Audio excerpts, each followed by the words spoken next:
Portanto, lembrem-se de que, anteriormente, vocês eram gentios por nascimento e chamados incircuncisão pelos que se chamam circuncisão, feita no corpo por mãos humanas, e que naquela época vocês estavam sem Cristo, separados da comunidade de Israel, sendo estrangeiros quanto às alianças da promessa, sem esperança e sem Deus no mundo. Mas agora, em Cristo Jesus, vocês, que antes estavam longe, foram aproximados mediante o sangue de Cristo, pois Ele é a nossa paz, o qual de ambos fez um e destruiu a barreira, o muro de inimizade, anulando em seu corpo a lei dos mandamentos expressa em ordenanças. O objetivo dele era criar em si mesmo dos dois um novo homem, fazendo a paz, e reconciliar com Deus os dois em um corpo, por meio da cruz, pela qual ele destruiu a inimizade. Ele veio e anunciou paz a vocês que estavam longe e paz aos que estavam perto, pois por meio dele, tanto nós como vocês temos acesso ao Pai por um só Espírito. Portanto, vocês já não são estrangeiros nem forasteiros, mas concidadãos dos santos e membros da família de Deus, edificados sobre o fundamento dos apóstolos e dos profetas, tendo Jesus Cristo como pedra angular, no qual todo edifício é ajustado e cresce para tornar-se um santuário santo no Senhor. Nele vocês também estão sendo edificados juntos para se tornarem morada de Deus por seu Espírito. Louvado seja Deus pela sua palavra. E você diz? Amém.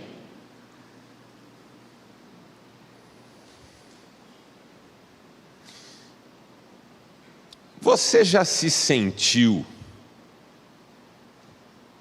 excluído? Excluída?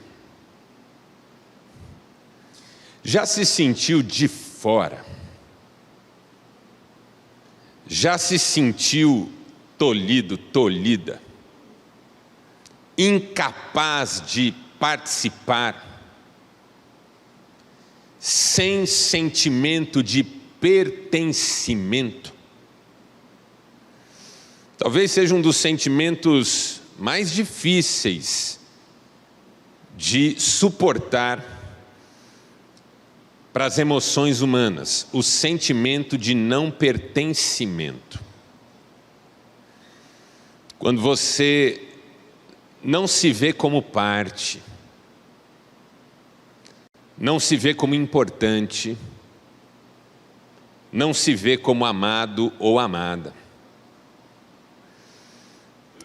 Na clínica, eu e Cristiane atendemos todas as semanas pessoas que não se sentem pertencentes, se sentem alijadas, se sentem afastadas, se sentem excluídas. Tempos desses eu atendi uma senhora que me disse: se eu morrer,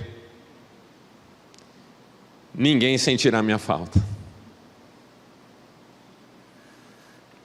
Atendi uma vez um jovem que me disse: acho que se eu morresse seria melhor. Claro que ninguém quer morrer. No fundo, as pessoas só querem sentir que há razão para as suas existências, que há razão para as suas vidas. Quantos de nós já não pensamos isso? Se eu morresse, será que alguém sentiria falta? Será que não seria melhor? Claro que há uma diferença entre quem diz se eu morresse porque não se sente pertencente e quem diz se eu morresse porque se sente no controle. São opostos. Eu já atendi pessoas também que consideram a possibilidade de se ausentarem, não porque não se sentem pertencentes, mas porque se sentem fundamentais.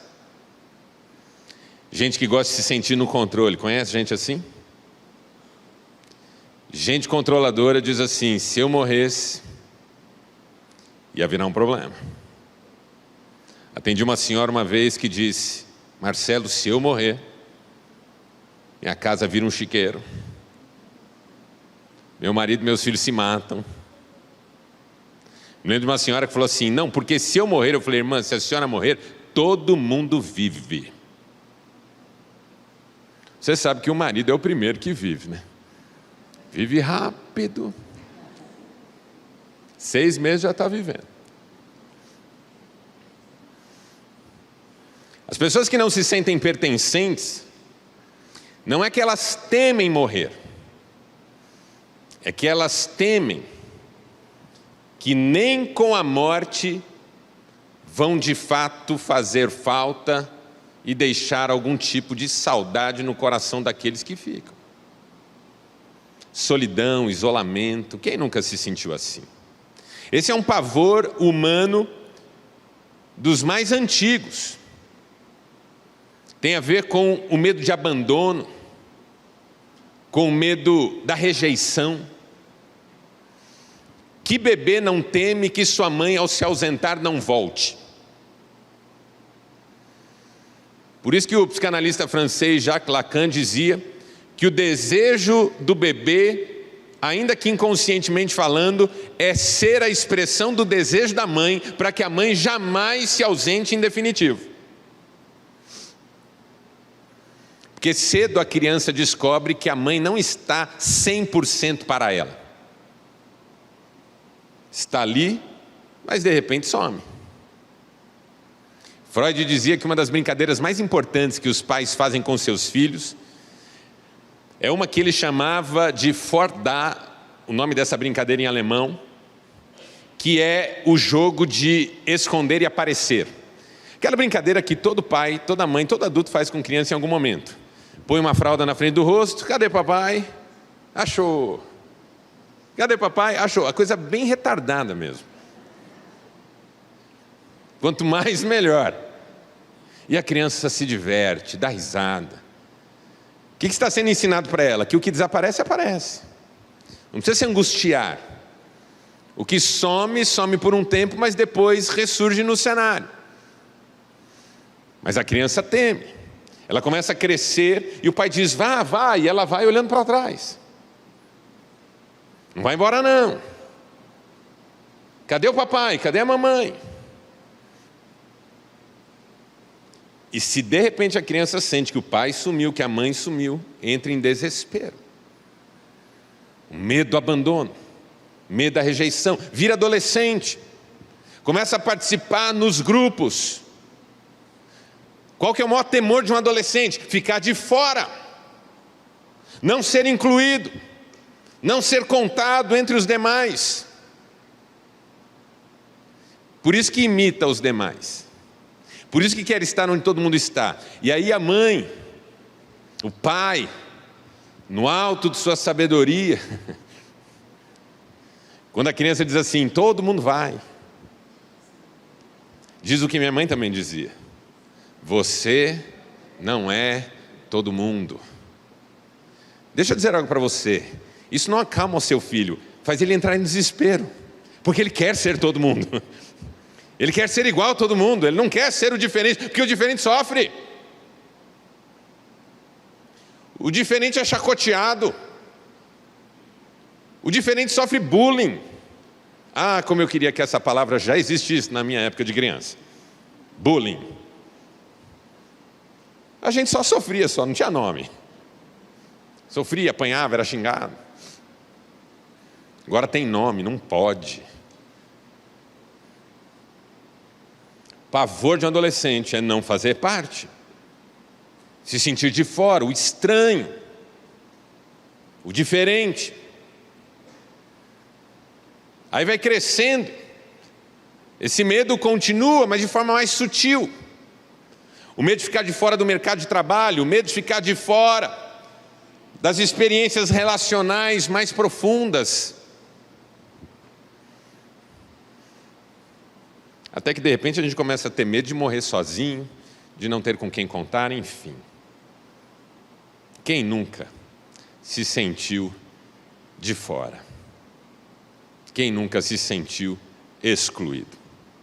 Existem 3 tipos de exclusão. É importante que você entenda isso. 3 tipos de exclusão. O primeiro tipo de exclusão é a exclusão em relação à verdade. Diga verdade.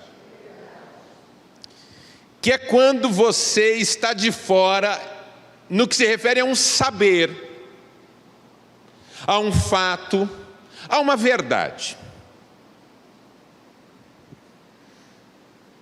E uma das piores coisas também é você saber que existe algo, ou que algo está acontecendo, e você não pode participar disso em termos de saber o que é.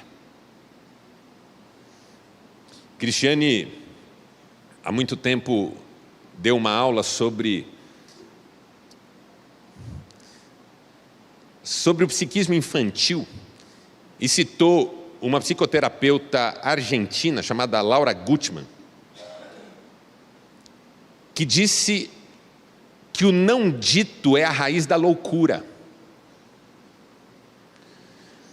E exemplificou isso dizendo que em lares onde os pais omitem verdades dos seus filhos, dissimulam, contam histórias que não se sustentam, criam margem para a criança fantasiar esses preenchimentos de lacuna, de modo a até se tornarem paranoicas.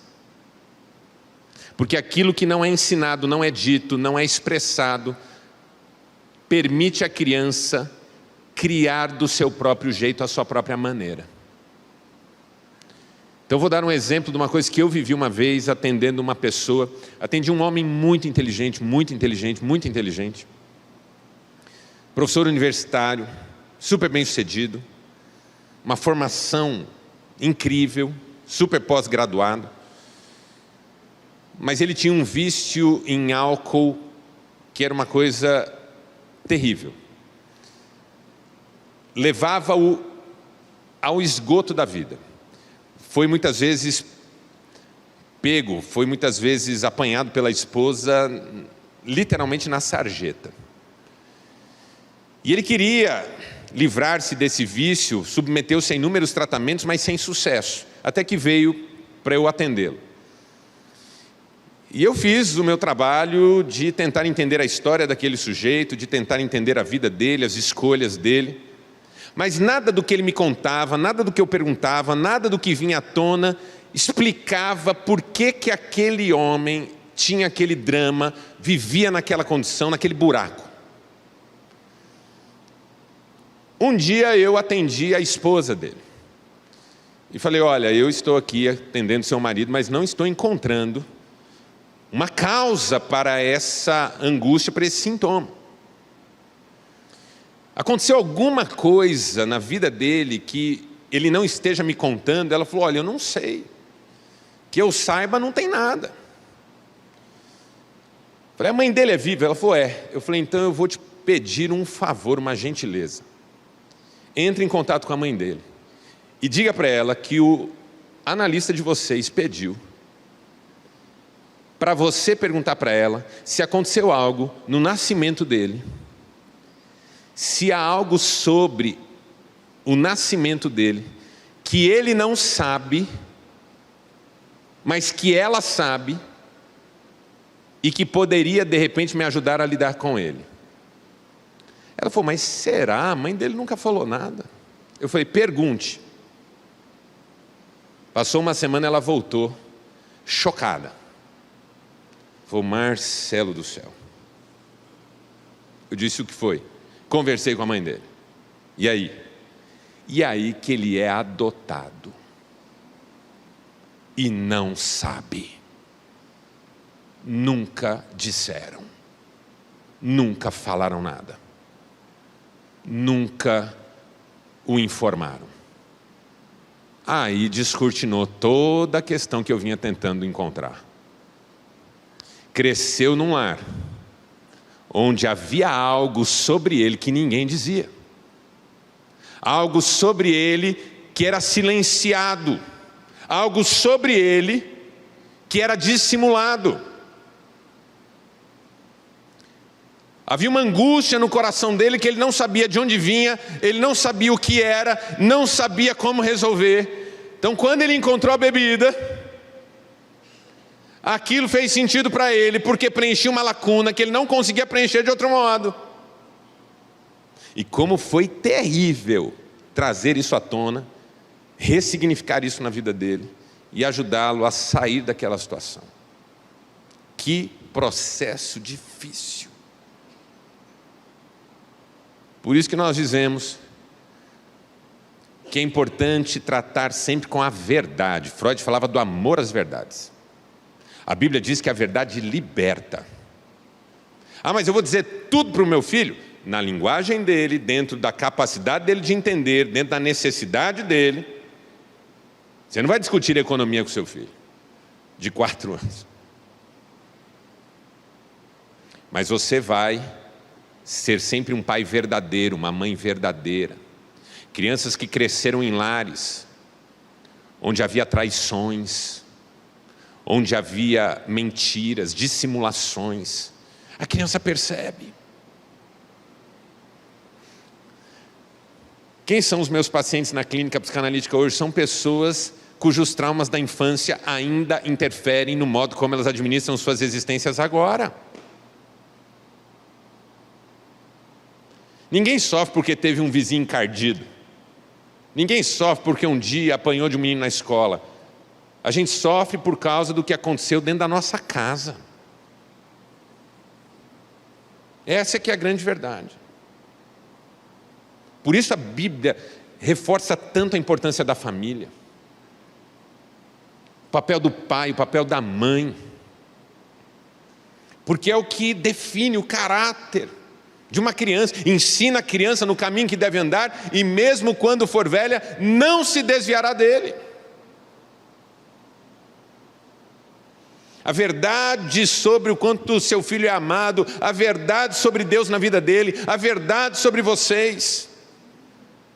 Que bênção, uma família que anda na verdade. João, quando escreveu uma de suas cartas, disse assim: eu me alegro enormemente por saber que vocês têm andado na verdade. Que a exclusão em relação à verdade é muito doída. Segundo tipo de exclusão, a exclusão em relação ao acesso. Diga acesso. Também é doído. Quando a gente fica de fora de algo que a gente queria estar dentro. Existem várias áreas de acesso na nossa vida. Financeira.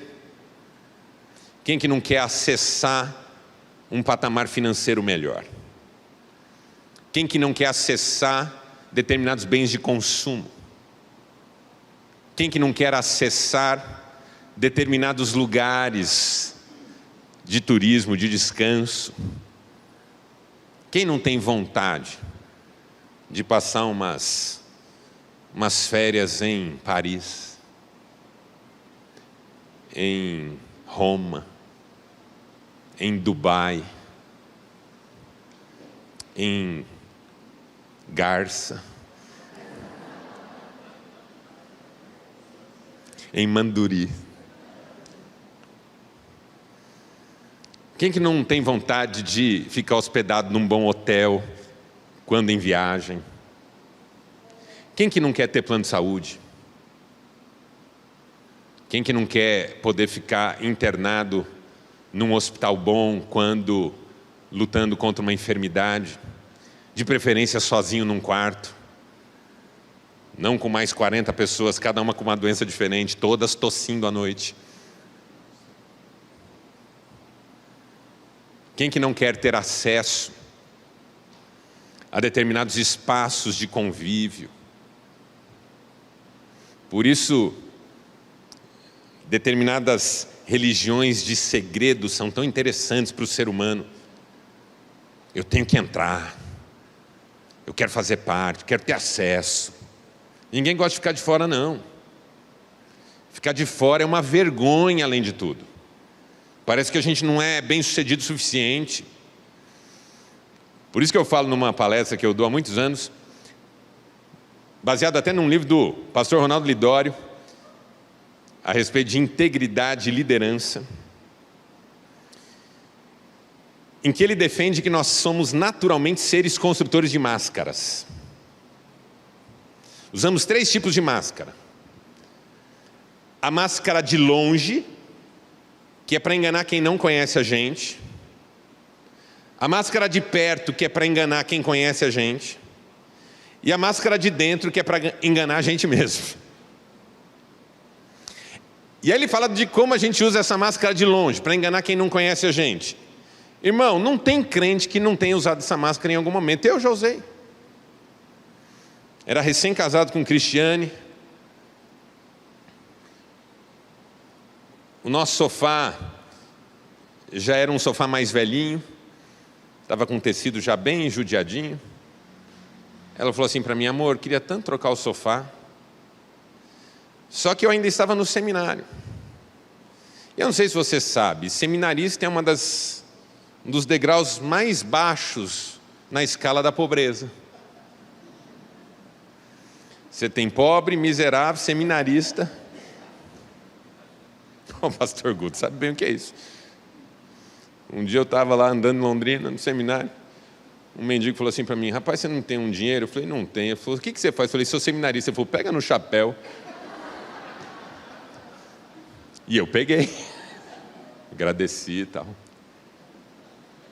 Cristiane, queria trocar o sofá. Aí começamos a saga de pesquisar preço de sofá. E pesquisa preço de sofá, e pesquisa preço de sofá. E o sofá que a gente acha que pode comprar não é o gosto, e o que é do gosto não pode. Um dia nós estávamos passeando num shopping, mãozinha dada. Ah, como vocês são românticos, não, porque seu solto vai querer entrar numa loja.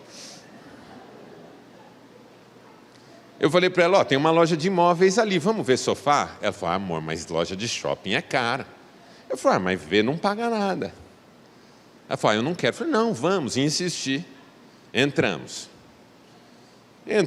começamos a olhar, tudo muito lindo, loja linda. Veio uma atendente, deu as boas-vindas para nós, muito simpática, muito querida. O que vocês estão procurando? Eu falei: a gente está olhando sofá.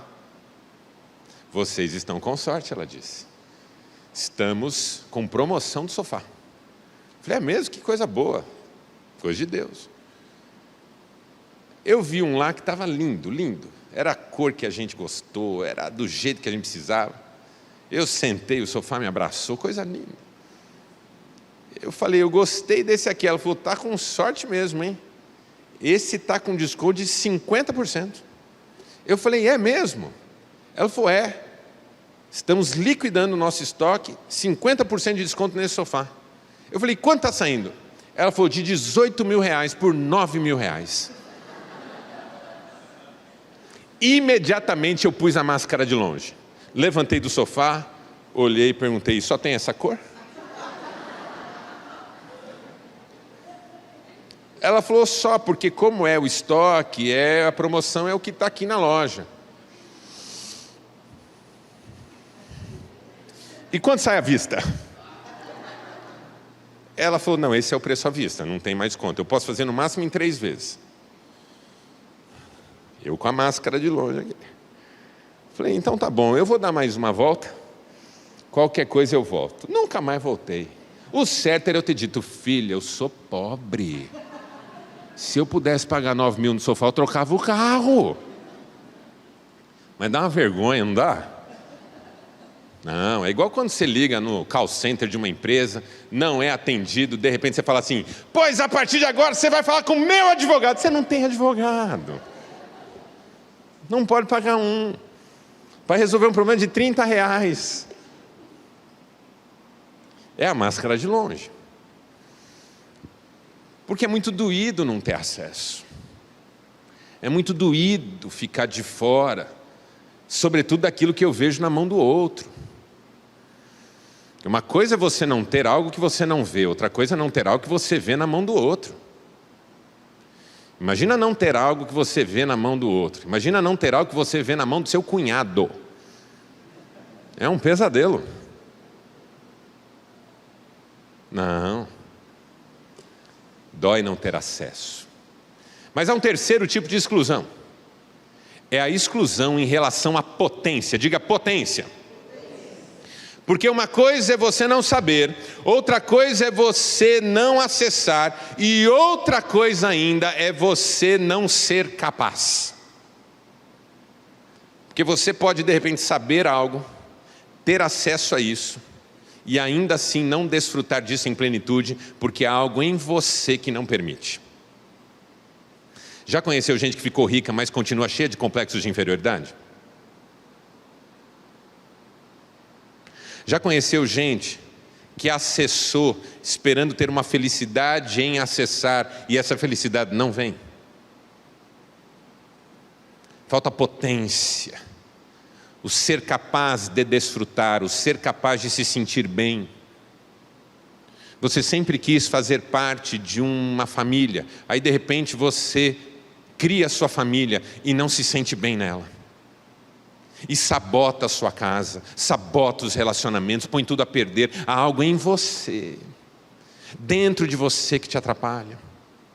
Você sempre sonhou em ter uma empresa, monta a sua empresa tem tudo para dar muito certo, mas você sabota a sua empresa. Não se permite, não se autoriza, não se sente merecedor, põe tudo a perder. Às vezes eu tenho saber, tenho acesso, mas não tenho essa capacidade de fluir nessa experiência, porque há algo dentro de mim que não está bem. Pergunta que talvez você esteja se fazendo: Marcelo, por que é que você está falando sobre tudo isso? Porque é sobre isso o texto que nós lemos. Como assim? O texto que nós lemos é sobre como em Cristo os excluídos foram incluídos. O texto é sobre como em Cristo os que estavam de fora ficaram do lado de dentro. O texto é sobre como os excluídos que estavam distantes foram aproximados. O texto é sobre como os excluídos, por causa do sangue de Jesus, e iam morar no inferno, agora vão morar no céu. É sobre isso o texto que nós lemos. O texto que nós lemos diz que em Cristo nós experimentamos a inclusão nesses 3 níveis.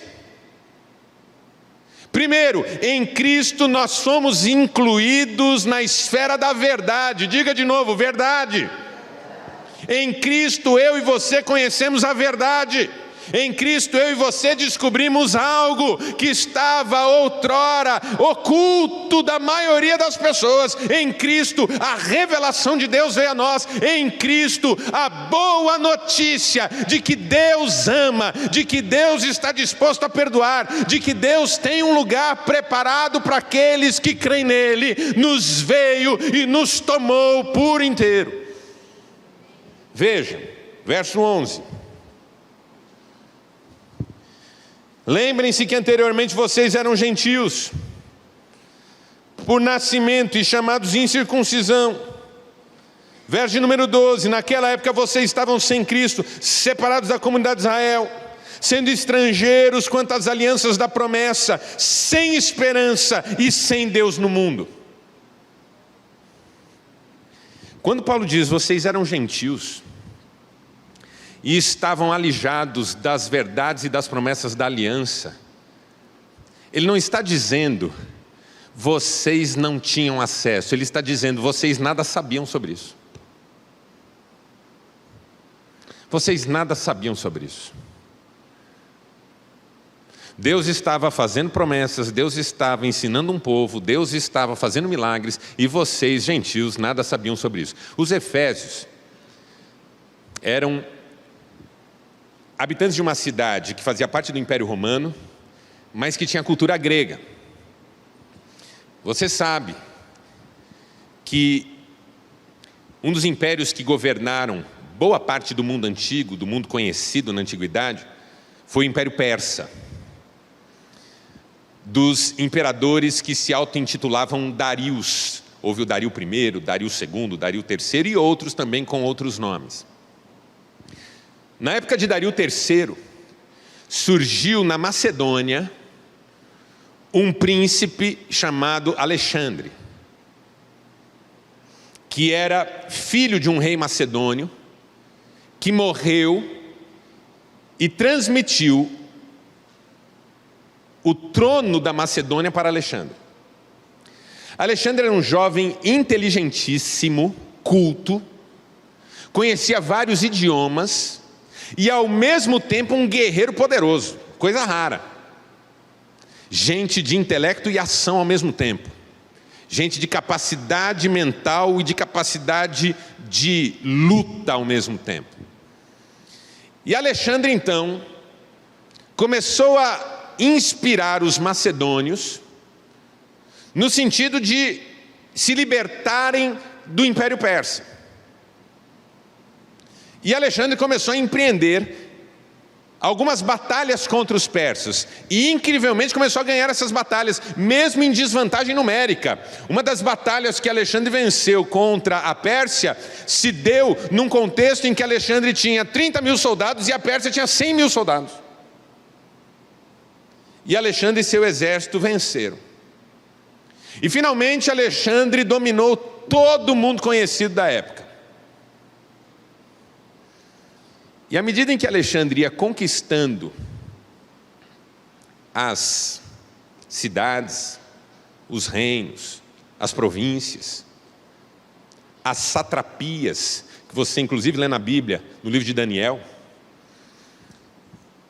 o Alexandre ia impondo sobre os lugares conquistados a cultura grega, a mitologia grega, os deuses gregos, a sabedoria grega, a ciência grega, a filosofia grega, inclusive a língua grega. Por que você acha que o Novo Testamento que você tem aí na sua Bíblia foi escrito originalmente em grego, se ele é fruto da pena e da cultura e da fé de judeus? Porque era a língua que era falada em todos os lugares na época de Jesus. Era uma espécie de inglês da época, o grego era uma espécie de inglês da época. E muito mais forte ainda porque ele era praticamente obrigatório no mundo daquela época.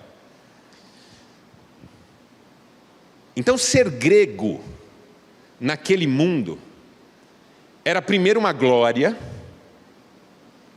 e segundo uma vaidade. Porque os gregos achavam que tudo que era preciso saber eles já sabiam. Gente que se acha, nunca acha que precisa aprender. Gente que se acha, nunca acha que precisa saber mais. Sabe tudo. Você conhece gente que sabe tudo?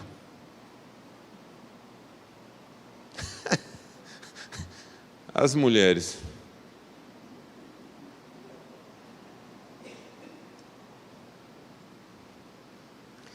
Quando Paulo diz, vocês eram gentios, ele não está dizendo vocês eram de um povo inferior, porque os gregos se sentiam muito superiores, sobretudo aos judeus. O que ele está dizendo é, por vocês serem gentios, vocês simplesmente não estavam com os olhos abertos para uma verdade que foi revelada aos judeus. A questão não é quem vocês são, a questão não é quão importantes vocês se acham, a questão é, a verdade é uma só, e houve um tempo em que vocês nada sabiam sobre ela. E por isso havia uma angústia no coração de vocês. E por isso vocês não conseguiam ter esperança, ainda que tinham seus mitos, ainda que tivessem suas religiões, ainda que tivessem suas filosofias, vocês sabem que vocês não tinham esperança. Faltava algo, faltava algo, faltava algo. É tão interessante isso, quantas vezes no ministério pastoral eu recebi pessoas que me disseram assim, Marcelo, minha vida era boa, estava tudo bem, eu não estava passando necessidade, eu não estava doente, eu não estava com a família em crise, mas eu sentia que algo me faltava.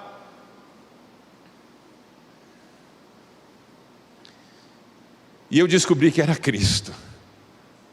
Por isso que Dostoiévski um dia escreveu, essa frase é atribuída a ele, eu nem sei se é dele de fato, porque eu nunca li isso nas obras dele. mas atribuem a Dostoiévski uma frase que por si só é brilhante. Porque ela diz assim: o coração do homem tem um vazio do tamanho exato de Deus. Lindo, não é? O coração do homem tem um vazio do tamanho exato de Deus. Paulo está dizendo: um dia vocês não tinham esperança. Um dia vocês não tinham Deus no mundo. Um dia vocês olharam para si mesmos e não viram preenchimento que preenchesse o coração de vocês. Mas de repente, por causa de Cristo, essa verdade veio até vocês, essa mensagem veio até vocês, essa notícia veio até vocês. Evangelho significa a boa nova, a boa notícia, a verdade de Deus. Deus estava em Cristo reconciliando consigo o mundo, aleluia por isso. Que verdade extraordinária. Por isso que, uma vez que eu fiquei muito sensibilizado lendo um livro, foi quando eu li a biografia de Hudson Taylor, que foi missionário na China. E ele conta de uma vez que ele pregando na China, ele que era inglês, isso já final do século XIX, ele pregando na China, ele falou assim: porque fulano de tal disse em 1500 e alguma coisa tal frase, porque Beltrano em 1600 e alguma coisa disse tal frase. E aí terminou o culto, um chinês, um senhor de idade, de uns 80 anos, foi até ele e falou assim: escuta, pelo que eu entendi, vocês conhecem o Evangelho há quase 400 anos. Hudson Taylor disse: sim, muito mais tempo. Aquele chinês perguntou: pastor Guto, e por que só agora vocês vieram falar isso para nós? Meu pai morreu sem saber isso. Meu avô morreu sem saber isso. E eu quase que morro sem saber isso. Por que só agora vocês vieram nos contar? E Hudson Taylor ficou sem palavras e aos prantos. Como a verdade muda a vida de alguém. Irmãos, olhem na minha direção, por gentileza, nessa noite. Nós somos privilegiados porque nós conhecemos a verdade.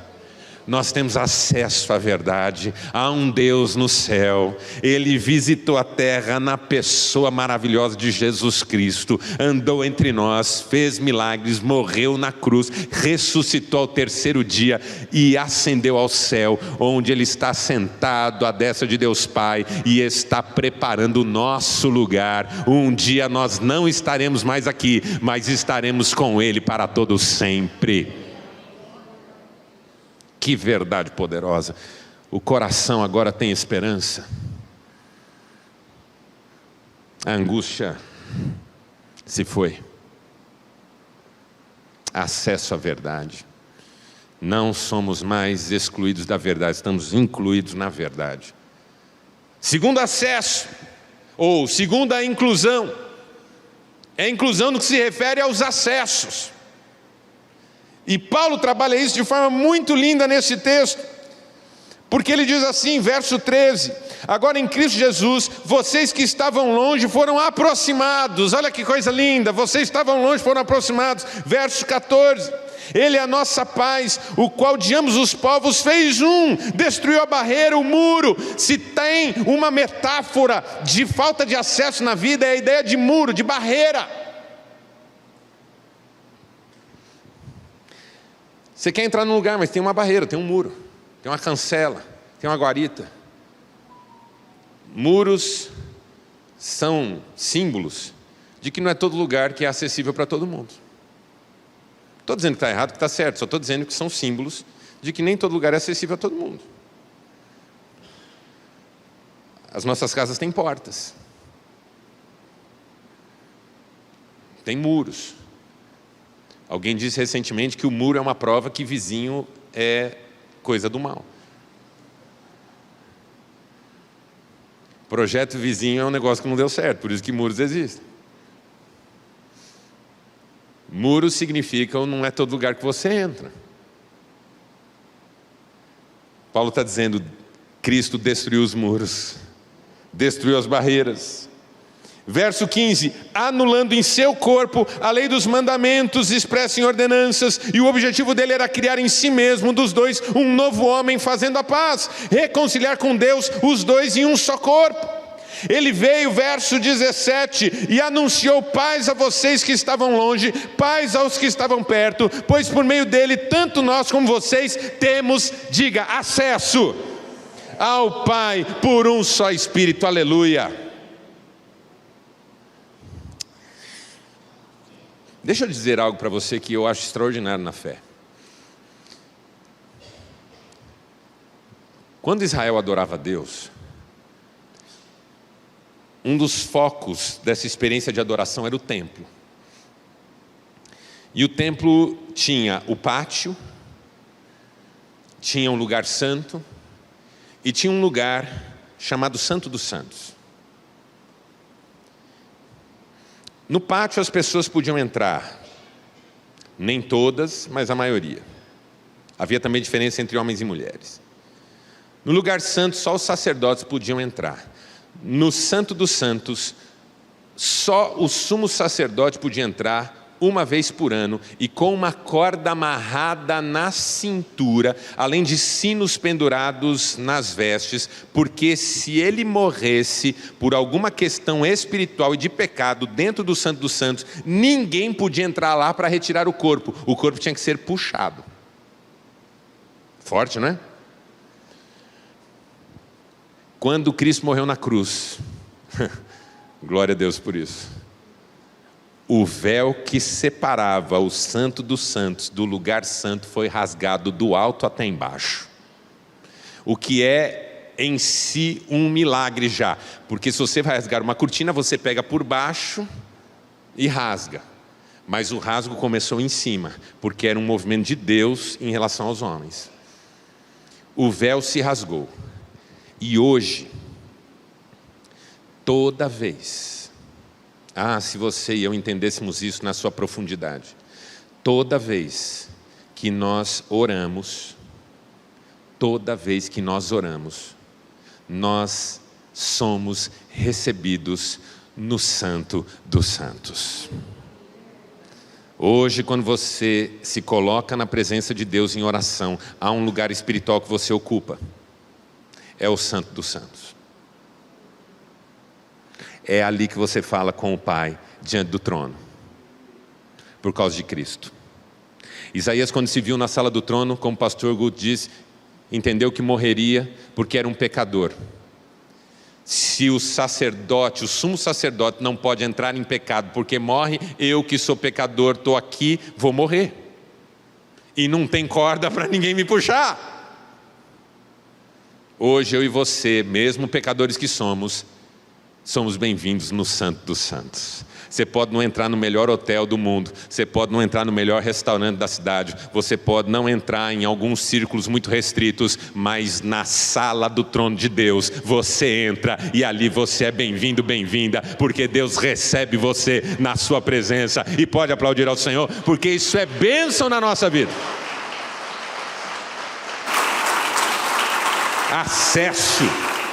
Acesso. E finalmente o texto nos ensina que nós somos incluídos no que se refere à potência. Somos incluídos no que se refere à verdade, somos incluídos no que se refere ao acesso, aos acessos, e somos incluídos no que se refere à potência. Por quê? Porque aí Paulo diz assim, verso 19, vocês já não são estrangeiros nem forasteiros, são concidadãos. Isso aqui para Paulo é poderosíssimo, porque Paulo sabia o que significava ser cidadão romano. Cidadania em Roma era alguma coisa almejada, desejada profundamente. Verso 20, edificado sobre o fundamento dos apóstolos e dos profetas, tendo Cristo como pedra angular, na qual todo edifício, verso 21, é edificado, ajustado, cresce, e finalmente verso 22, nele vocês também estão sendo edificados juntos, para se tornarem morada de Deus por seu Espírito. Preste atenção em mim, por gentileza, estou terminando. Corre o risco de eu saber ter acesso e não me sentir bem em algum lugar, porque o problema está em mim. Mas quando eu sei a verdade de Deus em Cristo, e tenho acesso à presença de Deus em Cristo, algo em mim também é resolvido, porque eu passo a ser morada do Espírito Santo. E o Espírito testifica com o meu espírito que eu sou filho de Deus. O que Paulo está dizendo é, se você entender que o Espírito Santo mora em você, que você é morada do Deus vivo, você jamais sofrerá complexo de inferioridade.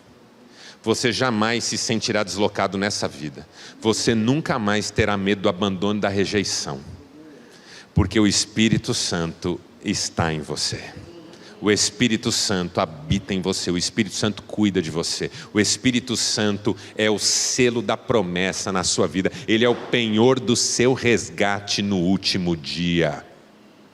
Você não só sabe a verdade, você não apenas tem acesso às bênçãos dessa verdade, você tem poder para viver nessa verdade para a glória de Deus. Vida no Espírito, andar no Espírito, ser cheio do Espírito Santo. Muitos de nós estamos ainda sofrendo os nossos complexos, estamos ainda sofrendo os nossos traumas, estamos ainda padecendo de carências em relação aos outros, porque não estamos buscando sermos cheios do Espírito Santo. Eu vou dizer isso como alguém que é profissional da área psicoterapêutica. Uma pessoa cheia do Espírito Santo, ela tem muito mais condições de superar os seus traumas e vencer as suas carências, porque ela para de depender do outro que está fora dela e começa a depender desse que está dentro dela, ensinando a cada dia que ela é amada, que ela é filha e que ela pertence ao Pai. Não há carência que resista à verdade do Espírito dentro de nós. O psicanalista Jacques Lacan diz que nós somos marcados por uma falta. Há no nosso âmago a inscrição de uma ausência. Mas o salmista diz, o Senhor é o meu pastor e nada me falta. Há um vazio no coração do homem do tamanho exato de Deus, e eu e você temos Deus morando dentro de nós pelo Espírito Santo. Aleluia! E eu quero convidar você nessa noite a viver no Espírito. Quem diz amém para isso? Viver no Espírito. Feche seus olhos, curve a sua cabeça, eu vou orar com você. Viver no Espírito, andar no Espírito, a potência do Espírito na nossa vida.